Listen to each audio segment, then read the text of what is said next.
Praise the lord. అందరికీ ప్రభు యొక్క నామంలో హృదయపూర్వకమైన వందనాలు తెలియజేస్తున్నాను. ఈరోజు నేను ఒక విషయం చెప్పాలనుకుంటున్నాను. పిఠాపురంలో చర్చిలో ప్రార్థనలు చేసుకుంటూ ఉంటే బయట జై శ్రీరామ్ అంటూ నినాదాలు చేస్తూ ఉన్నారు.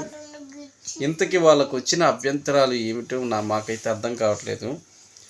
ఎవరి పాటికి వారు ప్రార్థనలు చేస్తూ ఉన్నప్పుడు మరి చర్చిలోకి ప్రార్థనలు ఆటంకపరిచే విధంగా బయట గోల చేయడము ఎంతవరకు కరెక్ట్ అనేది మిమ్మల్ని ప్రశ్న వేస్తున్నాను. ఇప్పుడు మా దేవుడు అంటే మాకు ఇష్టం, మేము ఆరాధిస్తాం, పూజిస్తాం, మా దేవుడి గురించి ప్రచారం చేసుకుంటాం. ఇది రాజ్యాంగం మనకిచ్చినటువంటి హక్కు.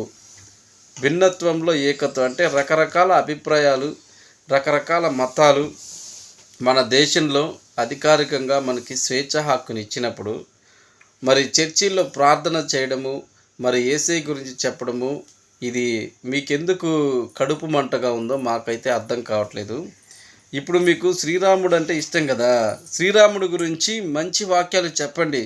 శ్రీరాముడిలో ఉన్న మంచి లక్షణాలు ఏంటి అని మీరు పబ్లిసిటీ చేయండి. మాకు ఎలాంటి అభ్యంతరం లేదు. వీలైతే మీరు పెట్టినప్పుడు మీరు మంచి వాక్యాలు చెప్తున్నప్పుడు మేము కూడా వస్తాం, వింటాం. రావటము వినటం అనేది తప్పులేదండి. కానీ హృదయంలో స్వీకరించడం అనేది ఎవరి వ్యక్తిగతం వాళ్ళది. కాబట్టి మీకు చెప్పేది ఏంటంటే, ఈ విధంగా బయట శ్రీరామ్ శ్రీరామ్ అని మీరు వ్యక్తిగతంగా దూషణలు చేసి బూతు మాట్లాడి ఇలా కరెక్ట్ కాదండి. కొద్దిగా మార్చుకోమని నా యొక్క సలహా మీకు.